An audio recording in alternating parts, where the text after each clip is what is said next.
You're not faking anything. You are a gift to the world.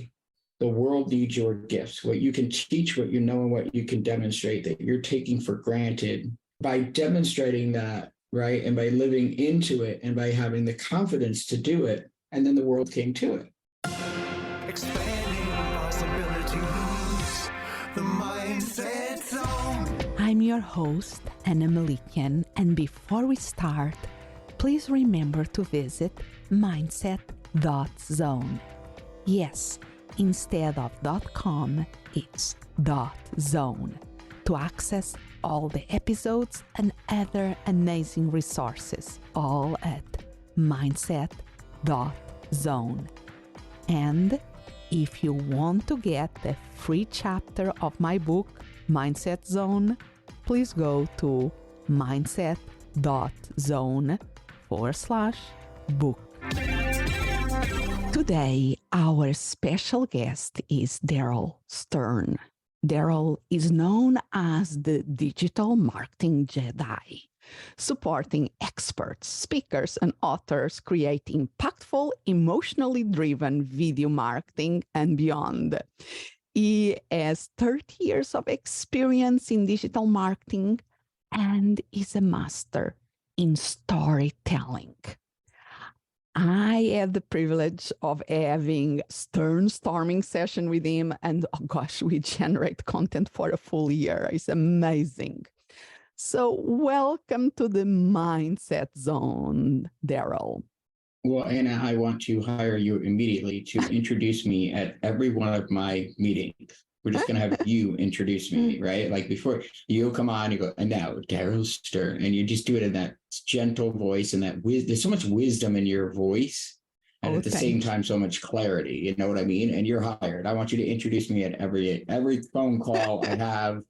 That's it. You're hired. We got a job. I take it. And that means a lot for me because you have a ton of experience. You start as an actor from a very young age. You have a ton of experience in storytelling. But here in this episode, where I want to start our conversation is of your own personal story, because I think we can learn so much about it. Because from our previous conversations, I know that from a very young age, you had to learn how to thrive through loss. So can you tell us a little bit about that?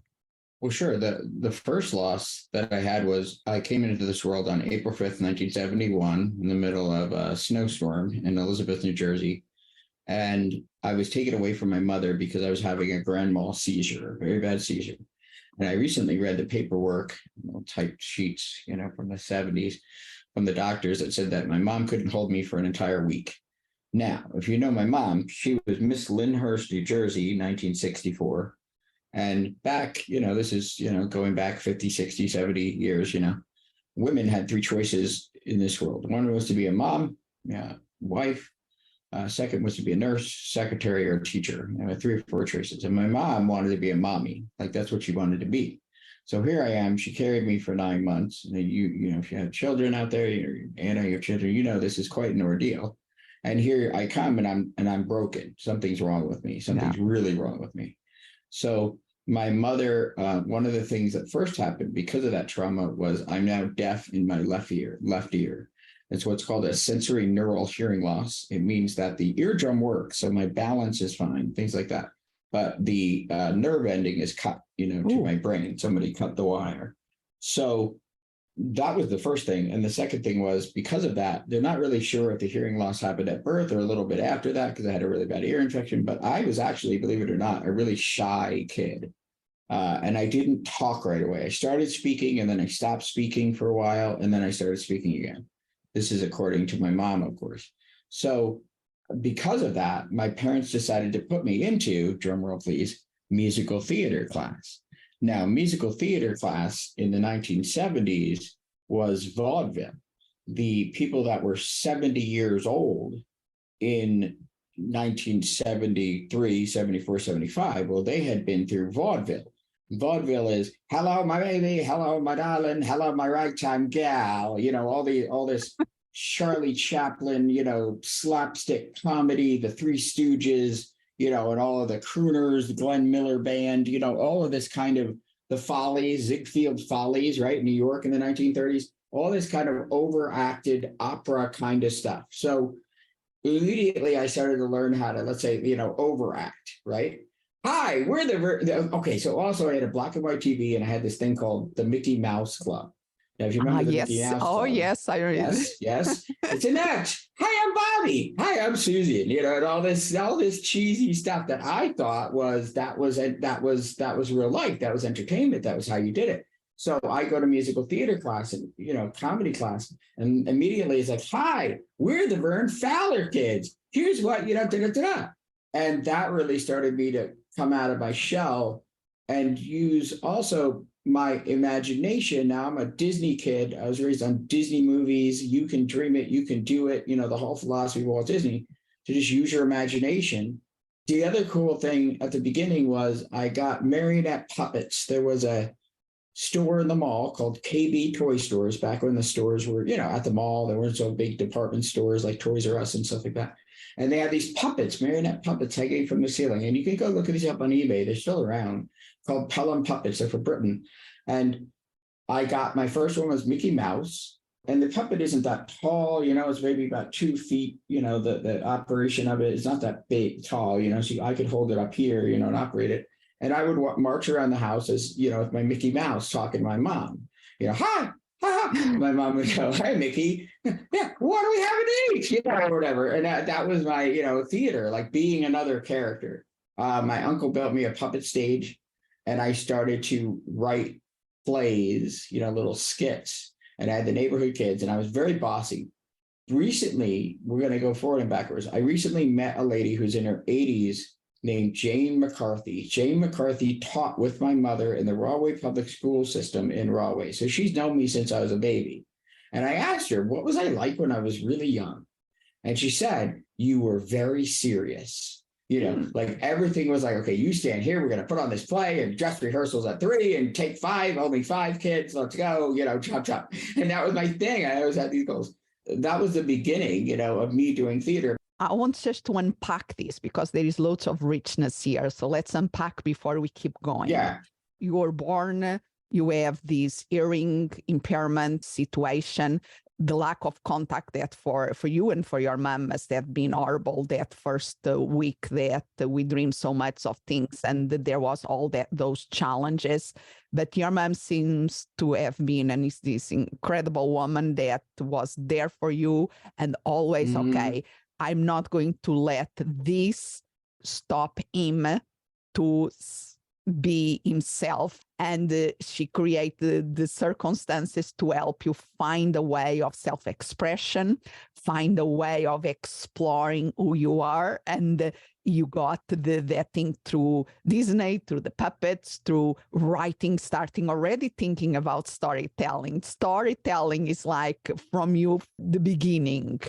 And from that beginning, you really took that to the next level because then you became, how do you from there, you start acting?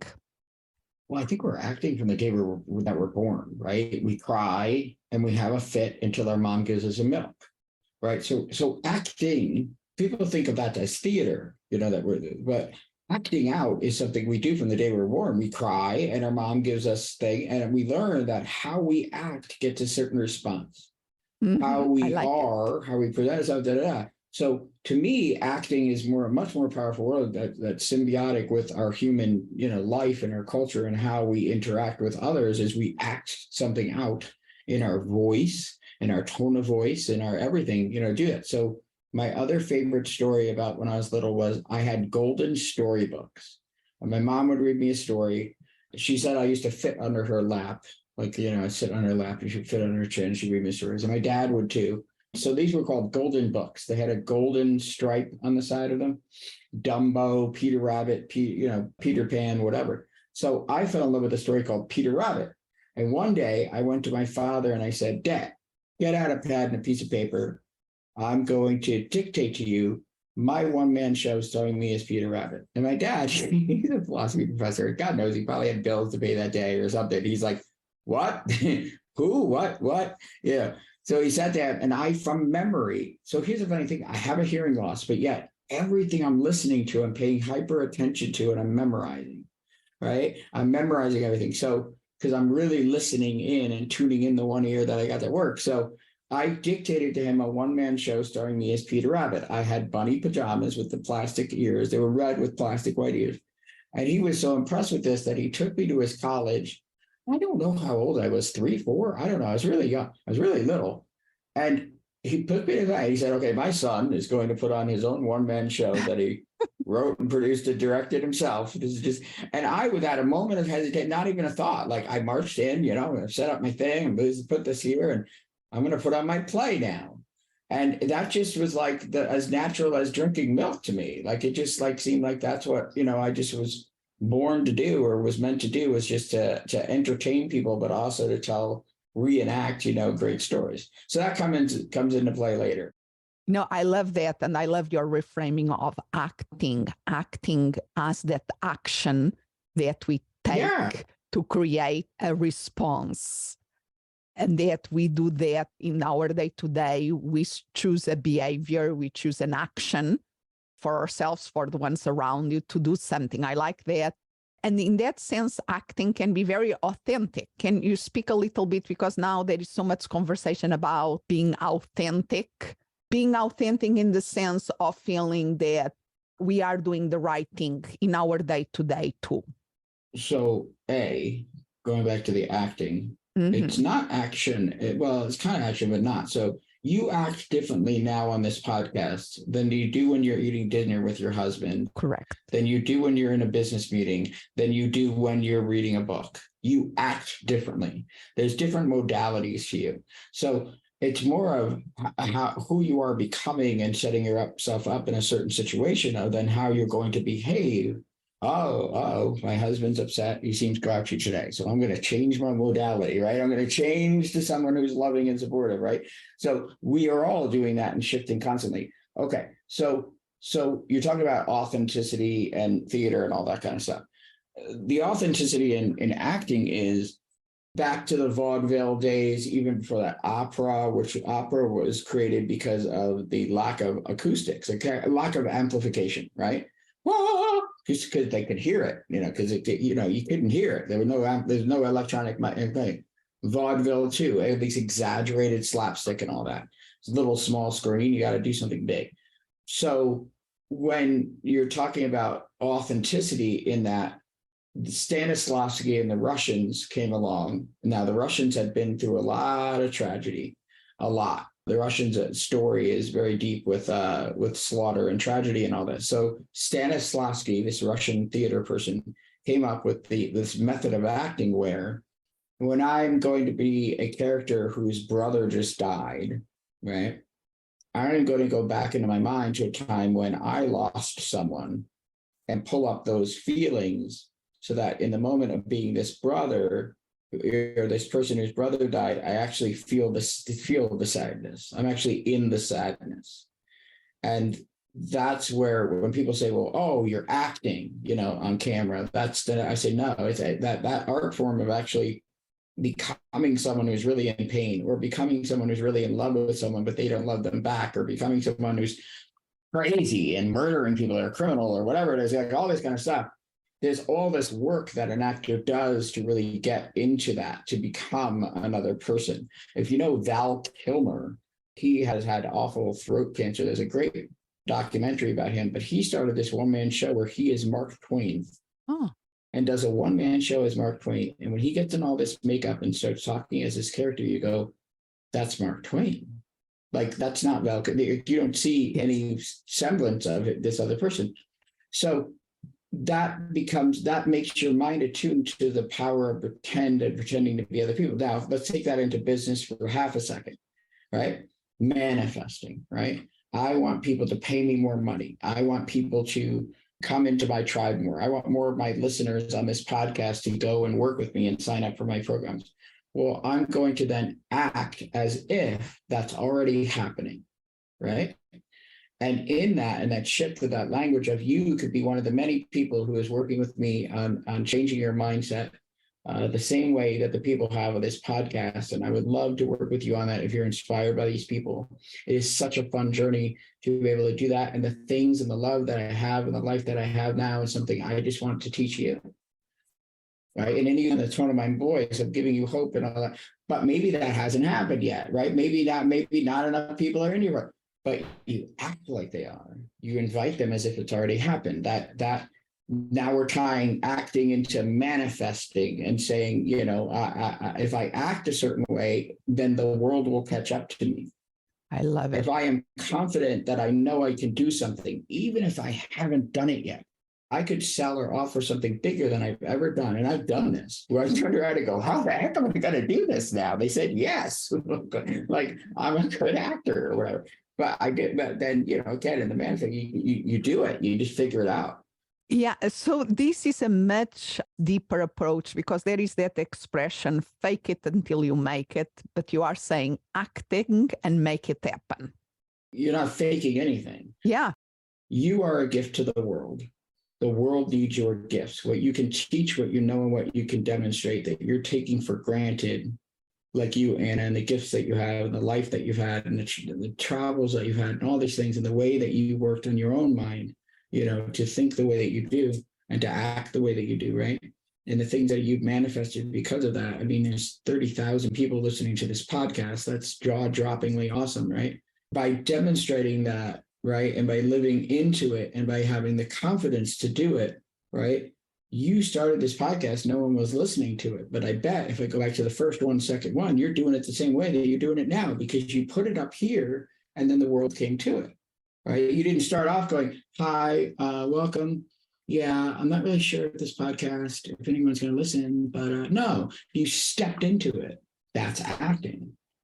And I love this because, and that is why I was wanting to do the contrast because yes, there is that common tip, faking it till it make it, that I don't like, but what you are proposing is a paradigm shift that I think is much more profound. That if we take this approach that you are explaining of acting as we want to be, we can make it happen. And this is absolutely brilliant. So I'm talking about the flip side when you say fake it till you make it. Some people are really so good at creating this illusion that they can do something that they'll have people pay for it even though they can't do it. And then they end up in a thing like the person that did the pyramid scheme that went to jail, right? If you watch the movie about him, it's fascinating because he got so into his own fantasy and people were coming to him and saying yes and giving him all this money that he just manifested, you know, and started acting like it worked, even though it wasn't going to work, you know what I mean? So those people that know that they're doing wrong, obviously inside, you know that you're doing wrong. You know that this is not true and you're faking it all. That's on the opposite spectrum, just like the Jedi, the light side of the Force or the dark side of the Force. We can use this towards the light and towards abundance and our gifts that we know are our gifts because our parents gave me a marionette puppet and I put on a show when I'm 3 years old. And today I'm putting on a show on the internet and that's, you know, I've done it, right? It's real. I've really done it, you know, to the opposite side. Absolutely fascinating. And also as the connection, because now let's go a little bit back to that another thing that you said that I think is so powerful, because even the example that you use from the Russian theater, connecting, they found a way of connecting to the loss, to express themselves, to thrive through that loss. And this is a way of connecting with our emotions that allows them to express. And I think the way that you are speaking about acting is a way of connecting inside and outside. Yeah, I'll give you a real example. I was the Baron in this play called The Three Sisters. It's a 3-hour play. It's about these rich oligarchy kind of people in Russia. And I played this funny character named the Baron. Now, the Baron is in love with this younger lady, Irina, and she's in love with this other younger man.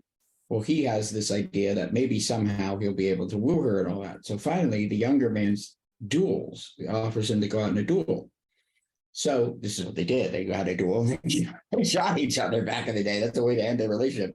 So there's a part where I'm talking to her and I ask her something like, don't forget to check the milk or don't forget to do something, but I'm really going off to do it. And what the feeling that came up to me was all the rejection of all the girls that I really loved that never loved me back. all this feeling of being defective and just not right or just not good enough for the, for the girlfriend. And I didn't have a girlfriend until long after graduate school and all that. So in that moment, sitting on there on stage, when I'm saying goodbye to her, and I pretty much know I'm done for, I'm going to die. I started crying. I really just, all it did, it just came out. I was in tears, like drew over that on my face, because I brought up my whole life into it. Right. I brought up that whole feeling of I have so much love, but it's not being received, and the pain of that, and put it into the shell of this Baron who, obviously knows that he's going to die, that he's made a fool of himself once again. But yet again, in the culture of, and then there's something on top of it, which is in the culture of this. Well, this is what a man does. He doesn't back down. He'll go and the crazy things we do for love, right? I'm going to go and get shot. So that's an example of that. That's a real example that happened to me. And I saw, everybody in the audience was like, holy crap, like this is really affecting him. Like there's something going on here that is the pure art of acting. He really feels something in alignment with his character at this point. And I love this as an example that you connect with your inner self, and that allows you to connect, in this case, with the audience out there. And that I think is the best way of the power of acting in this expansive sense that we are speaking here, that I love, is that you act with that connection, and because you have that connection, there is integrity, there is authenticity, and that reflects in the power that allows us to connect emotionally with others. 100%. So guess what? 99.999% of people broadcasting and making YouTube channels and blah, blah, blah, blah, blah, and talking about blah, blah, blah. This is my program. Look at it, blah, blah, blah, blah, blah. They're talking really fast and just to a camera, to no one, guess what they're not doing? They're not making any connection. Yeah. And that is something fascinating that I love about your work. And I think all of us, even if we don't have an online business or are not out there in our day-to-day, I think I always like to say that human beings, another word that we can use for human beings will be connecting beings. We are totally wired to connect, and we are forgetting that most of the time. We have to connect with ourselves, we have to connect with others, and we have to connect with the world that we belong. I want to tell you something fascinating. I think is fascinating about you. Another thing I teach is articulation. When we speak on stage or speak on camera, even though I can be really emotional and tell you a really sad story, I'm still enunciating every single syllable and making sure every single syllable is right. Now, English is your second or third language, right? Portuguese. You have studied to a thing on this podcast to go, I will connect you with everyone that, and you're doing every syllable. Everyone needs to do that. Now, you're lucky because you're doing it because I know why you're doing it. You're making sure the English is really good. But most people aren't. Most people are, who speak it naturally, right, are not forgetting that their English, their speech needs to be perfectly articulated too. This instrument on our face, there's 1,000 muscles in here pulling and contracting to make this human voice come out, right? Are not bothering to exercise that. And that's another part of the actor's craft. We do these silly exercises, scrunchy face, right? And then we'll make a surprise face to wake this up, to wake up this instrument, that then we can become aware of what this instrument is doing. So then we can, again, too, articulate every single syllable. And that's where this heightened awareness, this slightly heightened realism comes in, right? Where yes, it's you being authentic, but it's you being authentic in this heightened realism of your broadcasting, or you're making a video of yourself telling people about your pain or your life. And that's the next step in it. So you have to feel it. You have to really be in it. And obviously, I always say, when your business connects with something that you did when you were 3 years old, that's your business. Yeah. Right. When it connects to somehow to that string, that common string, for me, it's theater and acting. For you, it's something else. That's when it really comes alive. And in that, though, you're paying attention to everything. When I speak on stage, my mouth goes dry. I can't catch my breath. I at the end, I'm hyperventilating because I put so much heightened energy. It's better than any physical workout I've ever done when I speak on stage, And I'm about to speak, in a week, less than a week, to 7,000 people. So believe me, my heart's pounding already with what I'm going to say and how I'm going to act that out. Yeah, but let me unpack something that you said here, and thank you so much for the compliment but I think this illustrates one of the things that we are speaking here, because we start with your own story of hearing loss. That was a challenge that you face, and you learning how to transform it in an opportunity, and they open all these avenues of self-expression and authenticity, you expressing yourself. You are referring to my accent. That was a challenge in terms of communicating in a language that is not my first language.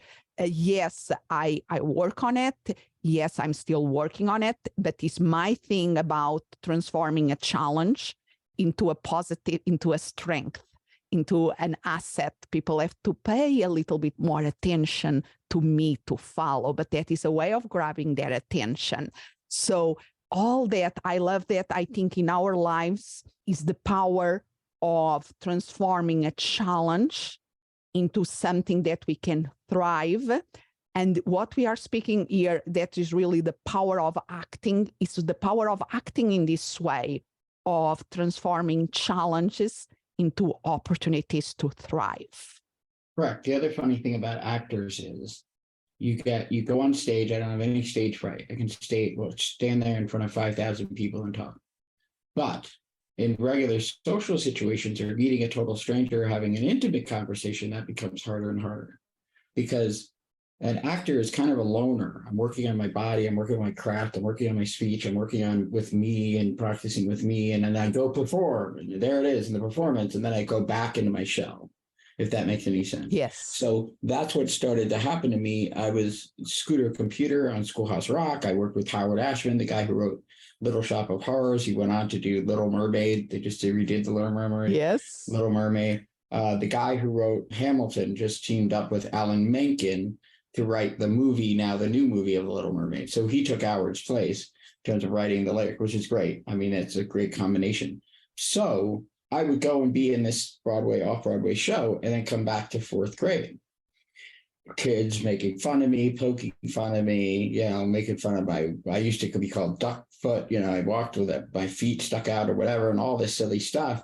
And I really, it upset me, but at the same time, I had my escape mechanism, which is tonight I'm going into New York City with my dad, and when we get home, we're getting one of those big pretzels from that Polish guy at the Holland Tunnel.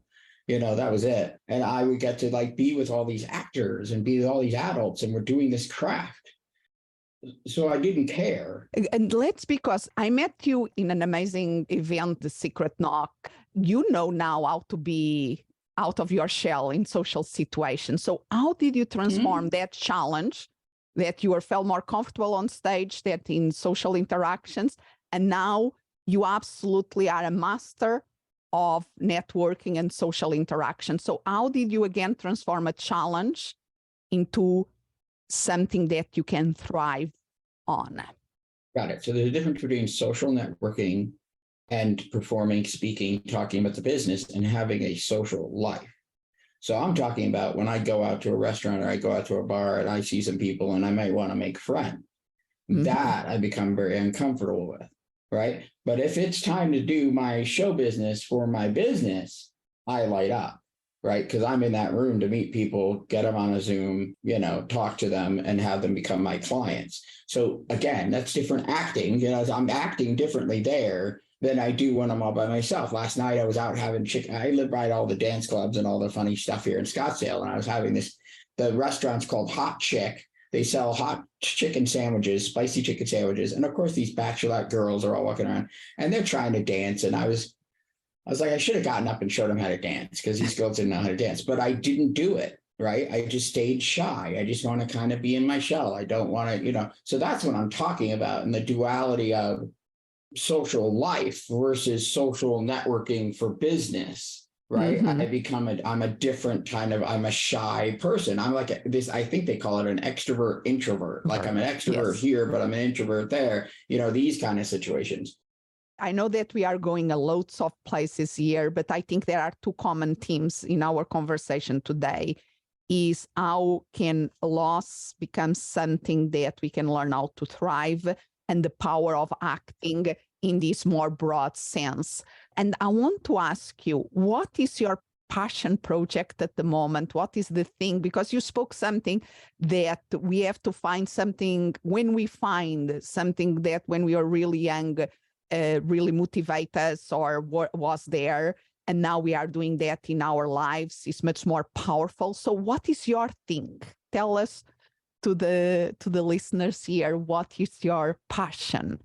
Well, my passion project is to help people that are an expert in their field. In other words, they really know what they're doing, and they have a little dose of this thing called ego, meaning that, yeah, I'm really good at this. I'm better than these other people, right? And they're ready to get out there and really demonstrate that. I took an auto mechanic from $50,000 a month to $600,000 a month. I worked with an international biohack franchise. They had hardly any video content out. We ended up putting out 1 video a day on 7 platforms. I do this with this methodology called Stern storming, where I go backwards through your life. I get all these things. I do want to tell you, though, about loss, because you want to know about triumphing over loss. By the time I was 44, I went to an endocrinologist, and the endocrinologist called me and said, "You have brain damage. You have a squashed pituitary gland." Now, when I lost my father in 1996, that was pretty devastating to me. He was much older than me. And I was crying hysterically, blaming my mother. 6 years later, my mom died of cancer. I was 31, and I was the man of the house with my little brother in the house. I had no idea, what I was doing. I blew all the money that I got from the inheritance in Las Vegas, and all of this stuff. And what it turned out was that I don't naturally make any testosterone, and I don't make any HGH.